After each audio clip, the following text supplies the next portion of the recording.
sailing, like there's often scary things that happen on the water, I think, and each time you go through something, whether it's a crazy ride on a skiff or a really windy day or something breaks and you have to deal with it, it all adds up to just that level of confidence and experience that you accumulate with sailing. I think it just, the point about the sport is it just kind of gets better and better the more you learn, and the more you realise there is so much to learn. Yeah, no, and totally, yeah, I agree 100%. I think that's why it's so engrossing, because every time you go out there, it's a little different to the last time. I'm still recovering from our day on Saturday. I think we had 22, 24 knots, and we were screaming around the harbour, and we're still learning to get to know the J70 we're sailing on, and just had a really fun day. It was great. So, I mean, how we've got a range of skills in our audience here. How do you go about developing that awareness about the elements and the complexities? Yeah, I've been thinking about this, and especially I've been thinking about this because I've just over the last couple of years, I've ended up a part owner of a little old yacht. I'm a member of Sydney Amateurs Sailing Club, actually. Don't hold that against me. And I'm doing the Friday night twilights, and it's the first time that I've done a yacht series as the owner, and it's so a different level of responsibility. And I suppose the thing I'm realising, so most of my sailing lately has either been on bigger yachts where I've been part of the crew, and it's just like step on, thank you, do have a nice sail, and then sort of all care, no responsibility really. Or my laser, I'm a really keen laser sailor, and that, again, that's just like shove it in the rack at the end of the day, and had a great Sunday racing. And then, I think about laser sailing a lot.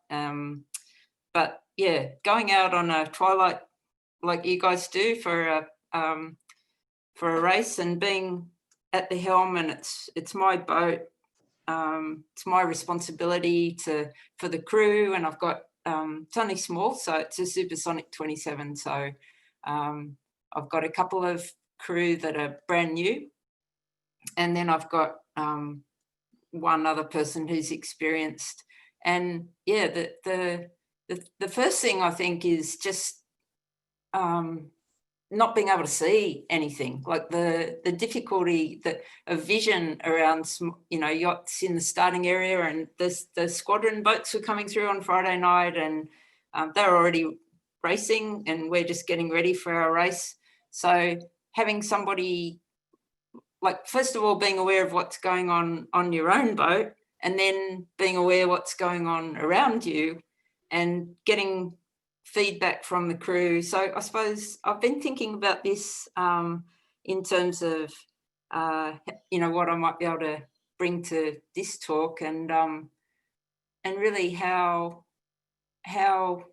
when we go sailing, it's social, but it's also, I think, the more involved you are in the teamwork and getting the boat around the course, the more rewarding it is, I suppose. Like, then you've got the social side of catching up with people, but you've also got the sort of personal achievement, I guess, of contributing to a team and thinking about what you can bring to the boat, like how you can fit into the team. And I know when you talk about teams, it could be talking about Wild Oats professional team, but every boat is a team, no matter what level you're sailing at. And so, yeah, I've been thinking about with my own boat how to help my brother and his wife to learn about sailing, because they've never really sailed before, and it's really hard to teach someone in the heat, in a race. and I haven't really given them enough information yet. It's still at that sort of, oh, pull on the red rope, or not that rope, you know, the blue one, that sort of stuff. And yeah, it's all about how to get from there to what that, like how you get from learning what has to get pulled when to what it actually does to the rig, so that you can start to think about the sail shapes and those sort of things. And then when that role is going to be busy, so that you can get ahead of the game. I think Karen and I were talking before, I think so much about sailing is getting ahead of the game, so that you don't end up, you're at the mark and something hasn't been done that had to be done. And it would have been really easy if you'd have done it back then. Now it's really hard. So, yeah, I definitely think that's something that we were always taught. You never rest. You're okay, you've adjusted your sail, and you need to think, okay, what next? What happens if the breeze drops? What am I going to do? What happens if the breeze increases? What am I going to do? And then you've got that overlay of, okay, when two boats are coming together, you know, if they tack, what am I going to do? If they decide to bear away behind me, what am I going to do? And so it's always just trying to anticipate what's going on. But I think, you know, before we even get to that stage of anticipating, it's really important to look at all the roles on the boat and break them down. And I think as a skipper, I suppose, assign responsibilities to people, and, you know, whether you're the jib trimmer and that's what we want you to look after, and we want you to do that job really well. That doesn't mean to say that you totally forget about everything else, because I have to say, especially on Sydney Harbour, I think everybody's got to have their eyes out of the boat looking for traffic. Even though we are very fortunate, because I think Tuesday night's one of the quietest nights of the week on the harbour, you know, we still, in the area we sail, we've got a ferry going in past Kirribilli every 30 minutes. We've got another one going to Cremorne Point and Mossman Bay every 30 minutes. And then every once in a while they go to the zoo as well. And then, of course, you've got the really big one that goes to Manly. If we're really lucky, and well, actually, we might not see so much of it this season with the cruise ships that go in and out. They tend to have their movements exactly when we're finishing our twilight sailing. So I think that whole initial responsibility of allocating roles and then everybody appreciating their particular role on the boat really is quite important. Yeah, I think I've thought about, like, people laugh about, oh, you're the leeward runner trimmer. That always used to be the big joke. Most boats don't have runners now, but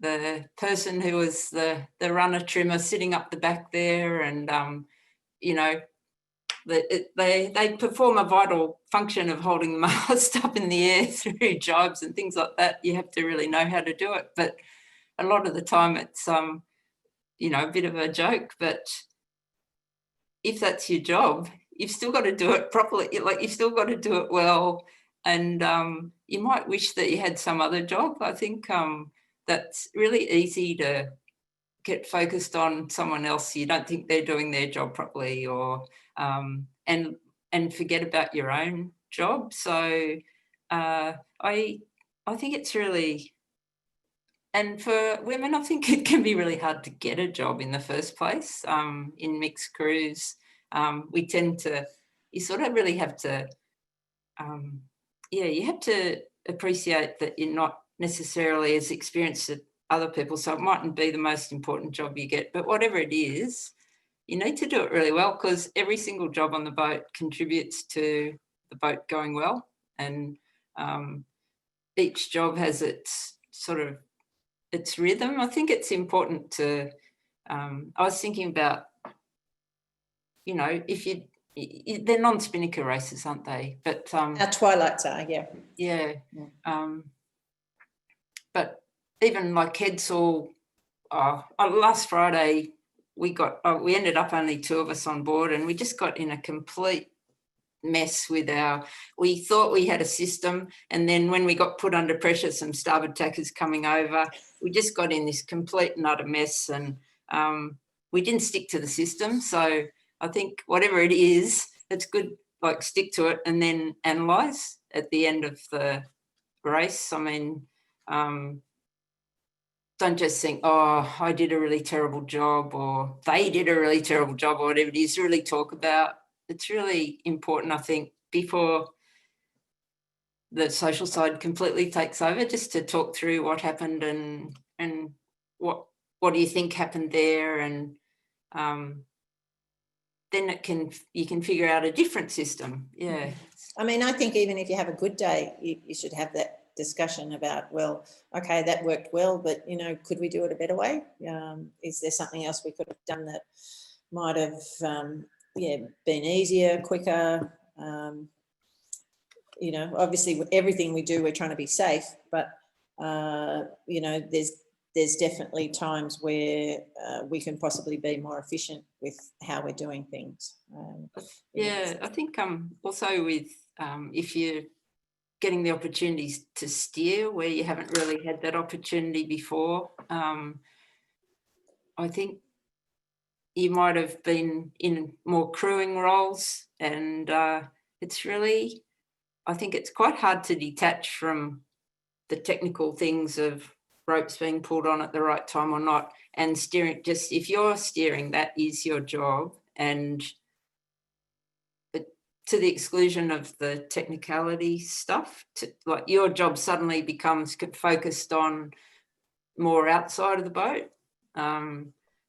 You can't really, if you've got your head in the boat, so you have to be able to trust someone else in the crew if you haven't got someone in the crew that you trust, well, then that's difficult. But if you've got the opportunity to steer, really, you kind of really need to have a different, like change your mindset to be looking out of the boat and appreciating that your role's not now how the jib gets. It might be your old job, might have been something to do with the jib or the main, but now, the whole you're the one that can feel the boat more than anyone else on the boat.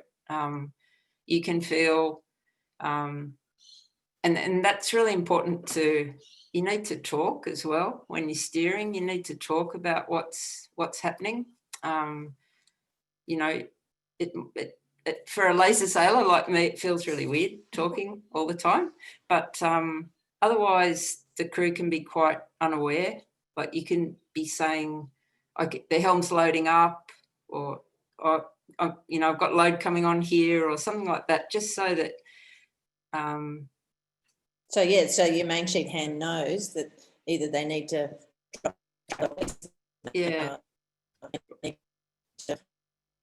Controls if the boat's not balanced, and that was certainly one of the things we saw last Tuesday night. It was really interesting. We had half a dozen boats out there, and Andrew Parks was on the rib with me, and we're just coming up alongside boats, and initially everybody, you know, was quite unsettled. I think we had 14, 15 knots from the northeast, and you know, Andrew would just make one suggestion, or, you know, possibly move your jib car forward a little bit, trim the jib in a bit more.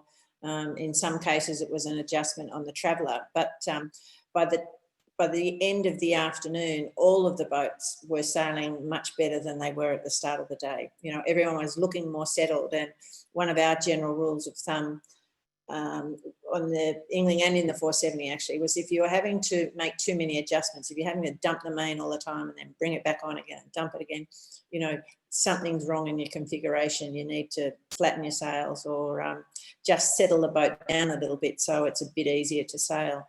And you know, when it's a bit easier to sail like that, then you can actually work your way between the lulls and the gusts, and you know, it's more comfortable for everyone on the boat. You're not doing that, you know, hang on, okay, now I'm all right, hang on again. You know, and then it probably does come back to also that anticipation we were talking about too, the you know, what's next? I'm nice and settled now. What's going to happen if the breeze increases? What's going to happen if the breeze decreases? Am I going to make a change, and how am I going to make it? Yeah, that's definitely like I've done quite a lot of offshore racing, and you know, been lucky to sail with professional level sailors, and that's always, they're always saying the next sail will be X, you know, they're always, so the navigator will be saying the breeze is, this is the forecast, or this, you know, in the next half hour, whatever. But they're always talking about the next sail. It's all about planning and predicting and being ready for it. We've got a question here from Campbell, Julie Campbell, who says, can you please expand on looking out of the boat when steering? And I think that almost ties into that next point we were talking about earlier today, Vanessa, about how to be observant, you know, when you're on the boat, you know, with what's happening around you. Yeah, that being able to focus on the right things at the right time. I guess the traffic is the traffic is important, and then that brings in the traffic and who's got right of way.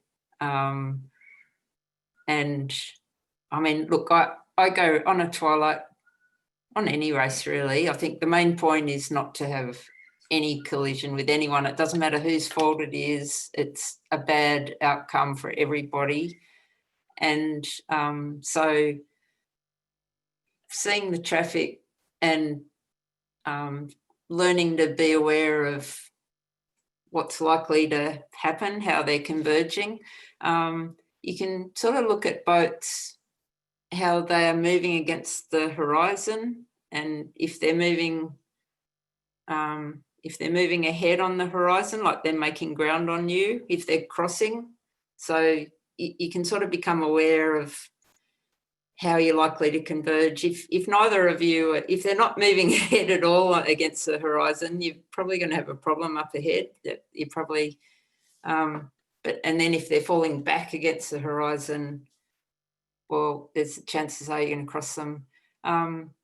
The other thing that's useful, just talking about the horizon, is how your own boat's performing, especially downwind, the forestay against the horizon. I found that an invaluable bit of advice that I got.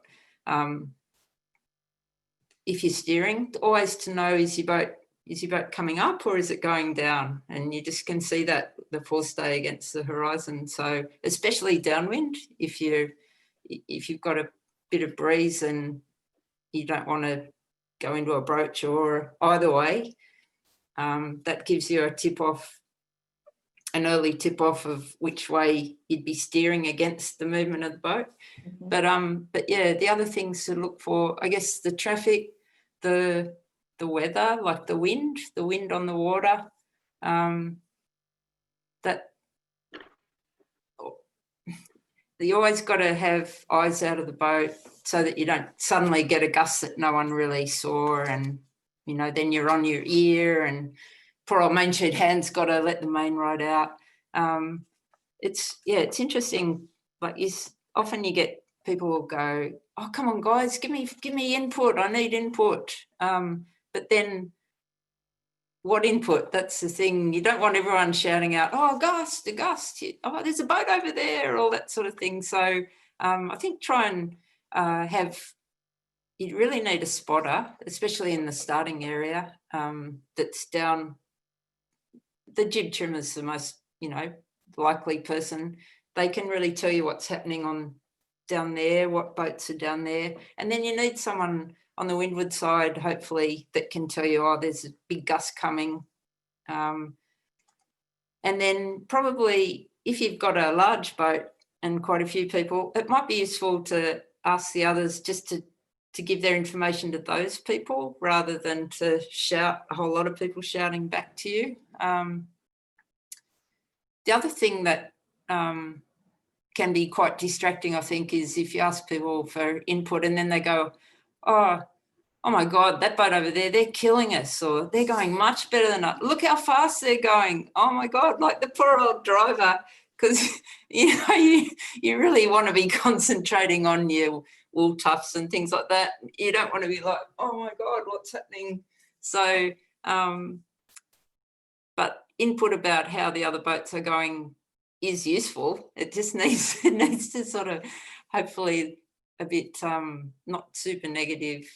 I don't know, Karen, what do you think? Well, I mean, it does actually make me think. So on the England, we used to break it down, and when the person steering the boat, in fact, their focus wasn't, it was quite close to the boats. So they're watching the wool tufts on the jib. They're every now and then checking the main, and they're aware of the waves, you know, a couple of metres off the boat, because, you know, you're obviously trying to take the boat through the waves with the least possible resistance. And then there was the person in the middle of the boat.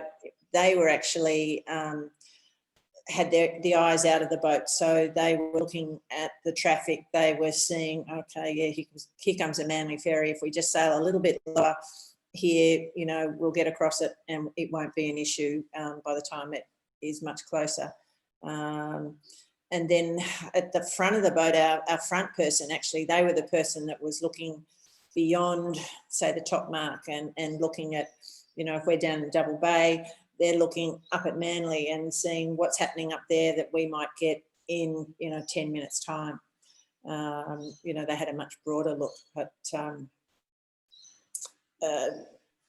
again, you know, we could have a little bit more visibility on that boat, but I certainly know what you're saying about on the yachts. My observation from, again, last Tuesday night was there is no way a lot of those people that are helming can see what is to leeward and in front of them. You know, they really need to have someone reliable below that understands and can really give you a heads up nice and early if there's some traffic down there that you'll need to make some sort of change to your steering to avoid. So, and the other thing that's useful, of course, like the earlier someone spots the buoy, the better too, where you're headed. That's always really, even though you know the general area where the buoy is, it's really handy to have someone, that's their job, they spot the buoy. And then they keep reminding you, you know, it's at 10 o'clock or 11 o'clock or, you know, we're approaching the ley line to the buoy. You know, just getting that sort of feel in for it. Yeah, no, it's definitely really handy. Yeah, I think I said to Karen before, I always remember my mother saying to me, oh, all these times that you go round and round and round this course, and how come by now you haven't figured out how to do it perfectly? But there's just so many variables. So we do the same course. I mean, Friday night twilights on the amateurs, they do the same course, but it's different every single time. And yeah, there's some boats that you didn't expect to come from that angle. There they are coming across. You got to think about that. The ferry comes around the corner. You weren't planning on that. Yeah, so like you say, Karen, like eyes out of the boat, not necessarily the steerer. When you're steering, you really, like, it depends on the boat, but some boats you really have the ability to to just concentrate on steering. That's your only job. Someone's doing the tactics, someone, you know, people are managing all the ropes and it's all happening around you, and your job is to drive the boat. And I think, to me, that's the greatest privilege of all, to be able to just have that job. I think it's a beautiful job. But it does mean blocking out, and it can be quite hard. Like, there's a lot going on around you, and but you've got to keep sailing the boat so that it's doing the right, you know, the speed that it can achieve. And so it's a responsibility. But personally, I think it's the best job of all. So yeah, it definitely is. And you know, and I suppose doing it well, I suppose it comes back to what we were talking about last week too, a little bit of preparation in advance too. So, you know, you mentioned earlier having an idea of what the weather's doing and what it's likely to be doing over the time that you're out on the water. What's the tide doing? Is that going to affect you? You know, might that mean that I can't sail quite so close to a particular point or not because it's going to be low tide and we know it bottoms out there? You know, they're all things you can do in advance in preparation. But, you know, some of the other things you can also do is even with your boat setup. You know, I'm always surprised the number of people that don't have a mark for when their halyard's all the way up, or you know, when their outhaul's all the way out, so that you know, in a heavy airs, you know, this is my max setting. In moderate airs, this is my medium setting, and then light airs, this is my light air setting. Have you got to that on your boat yet, Vanessa? No, I was just sitting there thinking, oh God, no, not really. Certainly on the laser I do, for sure. Everything's, yeah. And yeah, that's good. But I think the yachts are no different. Yeah. You know, that might help your brother when he comes on board. If you say, just bring the main up until you get it to this mark, and he'll go, okay. Yeah, that's right. Yeah, because you've got to get a handle on, when you're new to sailing, first of all, just learn the hardware and how it works. Actually, that was something, I mean, it doesn't, I spent quite a few years sailing on yachts.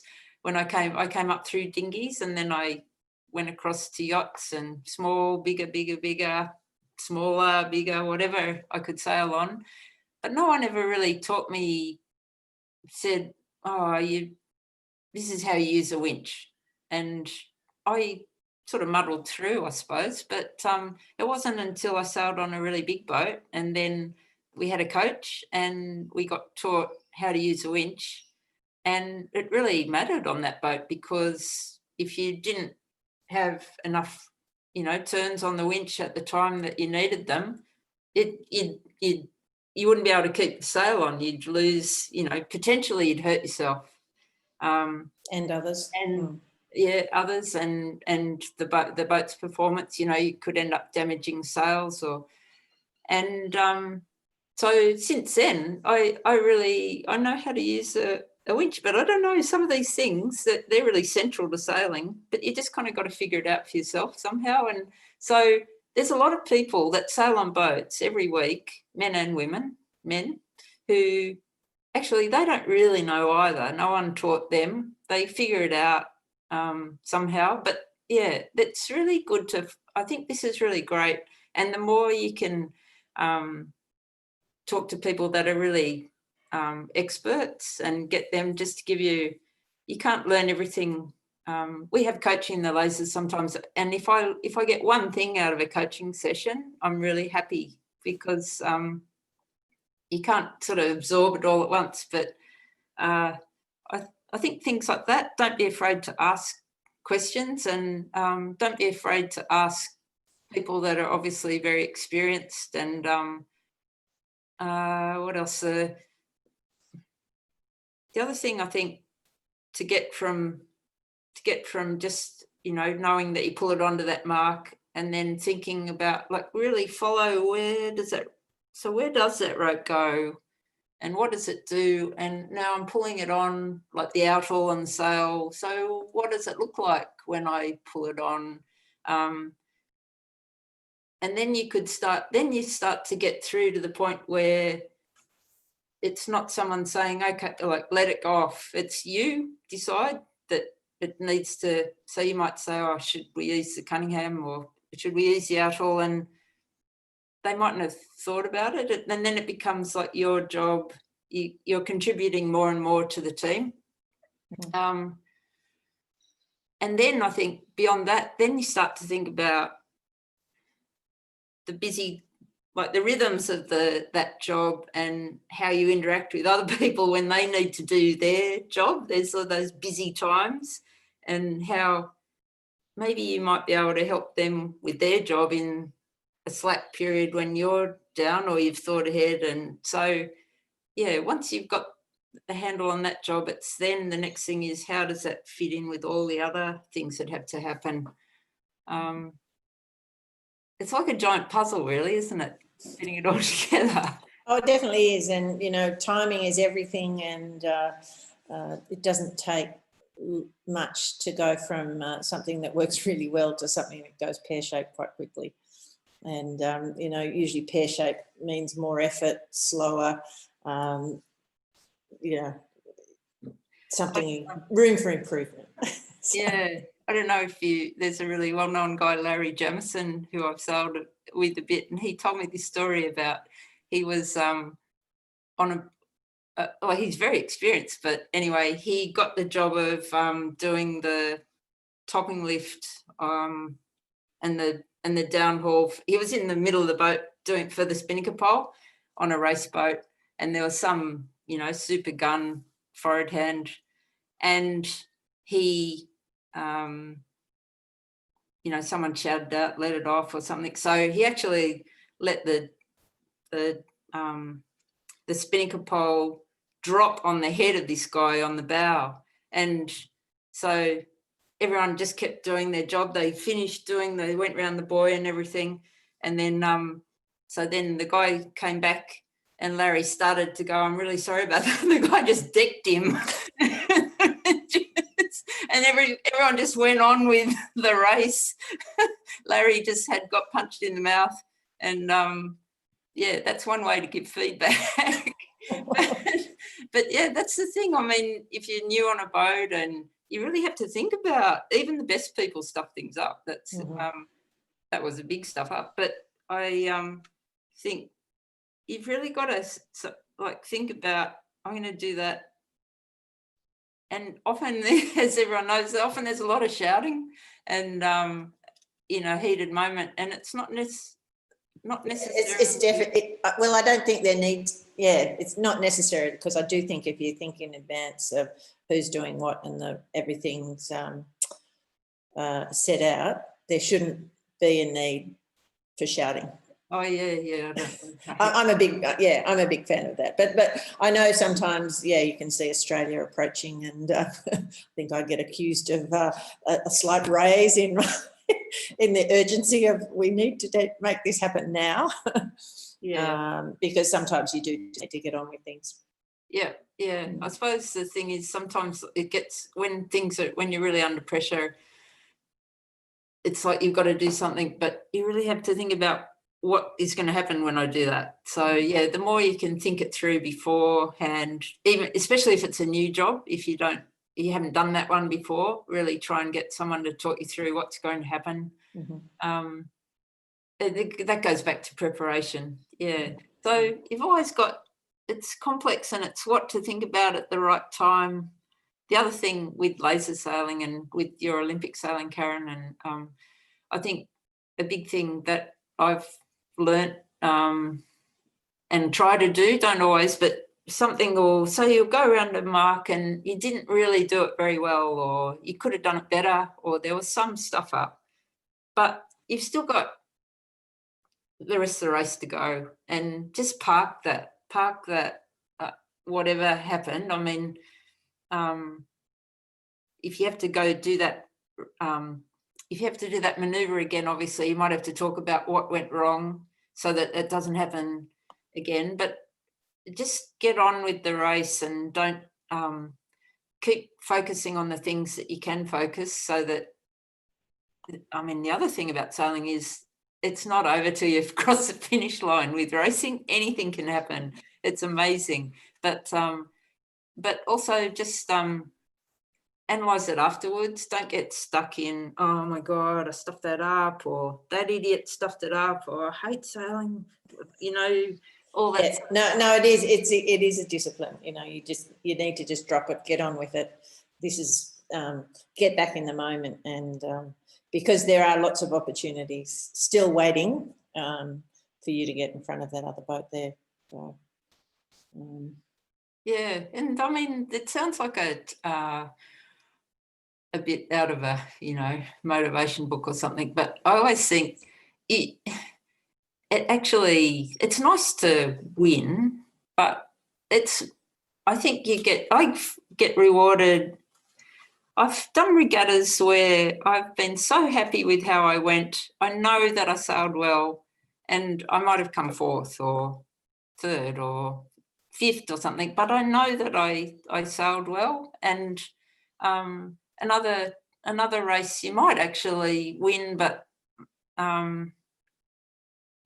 which I love winning, don't get me wrong, but there wasn't quite something happened to the other people, or, you know, it's not actually, the result isn't necessarily the whole guide to how you went. I think sailing, it's about doing as well as you can on that race, and having a sort of dealing with whatever comes up, and no surprises is always good, you know, looking up the course so you know what's coming, and working together as a team, getting the best out of the boat. I think all those things make it a really great experience, and that's more valuable than the actual result of the race. Yeah. Oh yeah, no, totally. And that's what they say, you know, but the whole Olympic thing, you know, you could only do it for the journey because you know, I think if you do focus on the results, yeah, you will find it challenging to deal with in the long term. We're getting close to wrapping up, so if you do have any questions, please enter them via the chat box. But one of the things I'm just going to come back to, Vanessa, is picking your time and to actually have a general chat. So, you know, I think it really is good to review, you know, at the end of the race, before you get off the boat, before you go and be social, you know, how did everybody feel? You might find that there's somebody that's really quiet on the boat, and, you know, they were really concerned about something. You know, it's much better to let everybody get whatever off their chest, you know, there and then, before you go back and try being social. You know, just so that you're better prepared for the next time that you go out on the water. And I think the other key point there is to be constructive. So, you know, we can be very positive in our feedback. You know, look, you were doing this really well and this. Why don't we try this next time, rather than, you know, saying the same thing. That's no good. That, you know, in a negative approach, you know, try to be positive, and then have a suggestion for how things might improve the next time around. I think one thing with the Twilight, the Ladies of the Sea Twilight race, I think I don't know if there's anyone listening that's sort of getting a chance to steer a boat where you haven't really before, or I know I've been given opportunities at different times to do a job on a boat or steer a boat or something, or it's been windy, and that I'm always so happy when I've said yes and given it a go, with difficult things that you're fearful, and I think that's natural. And there's like people looking, and you think you're going to stuff it up, and people do, like, people make mistakes. It's not a big deal to have a broach, or it's not the end of the world, you know, with steering. I think you just and I've steered at different times where I've just got to the end of this, you know, done my best, and found, it's never as bad as it looks. I don't know, it sort of worked out all right. And then I've been like jelly legs afterwards, just oh my goodness. But once you've done it, it just gets that little bit easier each time, and you get a little bit less fearful. And I think I can be, you know, after all these years, you'd want it to be, but like I can be sailing my laser, I might be an inch off middle head, you know, like, just I've never feel any fear in that boat at all, ever, now. And I just think that's so good, that you get to that, but it's just through doing it. Through perseverance and time, you know. And every time, just remembering every time you go out on the water. And if you get an opportunity, grab it. I guess that's what I'm trying to say. Yeah. And if you do something like, if you have a roundup, that's what happens with boats, and talk about what happened afterwards, because it might have been a problem with the main sheet, or, you know, don't take it all as if you didn't do a good job. It's always a team. Yeah, so grab the opportunities when they come, I suppose, because I do see some women sailors who are very hesitant, and I can fully identify with that. But yeah, it does get easier the more you do it. Definitely. So Penny's got an observation here. There's a lot less shouting on a Tuesday night. I definitely agree with that. Jane's asking, Vanessa, you've been sailing for a long time. Are there any particular exercises that you've found particularly helpful for sailing? Well, for yacht sailing, look, I've ended up with pretty bad shoulders from winching and hanging on to, so I do, with the ferrobands and things like that a physio gave me. I think upper body strength is important on a boat, just moving around. The laser, we do, leg exercises and core exercises, but I don't know. What about you, Karen? Karen's probably even better to answer this than me. I think I would just say it's really important to have a really good, strong core. And then every time whether you're pulling on a main sheet or grinding a winch, just have a think about, is your body in the best position to be able to do that, to make take the most out of it? Because and with a good core, I think that helps protect you. But I must admit, I think I only got a good core after I think actually having a really bad back from sailing in trapezes and not having a strong core. I mean, when we were sailing in the 470, I used to have water bottles on my shoulder. Thank goodness they ruled those sorts of things out. But, we don't get sailors doing that anymore. But, I just think a good central core so that your back's in the right position when you go to pull anything on is always a good idea. Okay. I'm just reading this comment here from Jonathan. Shouting on a boat equals you made a mistake 10 boat lengths ago. Once you are through the stressful moments, think about what the mistake was, eliminate the error, and you'll have no more shouting. So, I don't know. It's funny that people should feel that they are able to shout on a boat. Like you wouldn't shout at someone in another scenario at work, or I have been shouted at work, but like generally speaking, it's funny that people get on a boat, and some people use it as a license to. Yeah, I mean, you need to raise your voice to be heard sometimes, but yeah, it's pretty demoralising, really. Yeah, it is. It's not nice. So, all right. Well, we might wrap it up there, Vanessa. So I'm hoping that we're going to have some people out on the water with us tomorrow night. And last week we were looking at sail trim, and we'll be looking at sail trim again tomorrow. I think it would be good for the crews to actually start looking at their manoeuvres. So if what we were doing last week was just sailing between naval number 2 and the Kentucky Fried Chicken mark. Everyone knows that. You know that, don't you, Vanessa? You're a double bay sailor. I know it, yeah. The KFC mark. And so instead of taking 2 tacks to get up to that top mark, take 6 tacks, 6, 8, put yourself under pressure. Do a tack, let the boat settle down, and then tack back again.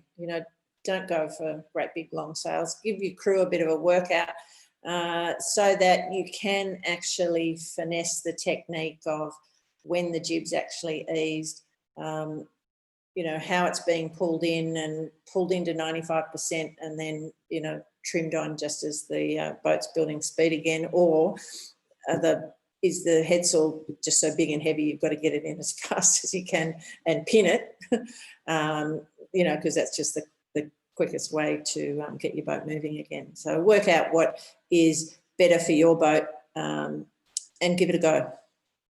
So I haven't looked at the forecast yet. I'm hoping that the rain's got out of its system and won't be out there tomorrow. And we've got to work on you, Vanessa, to come join us on a Tuesday night. Oh, my little slow Supersonic 27. Yeah. Oh, you might give the ladies in Cavatina a rush for their money. So, you know, we'd love to see you out there.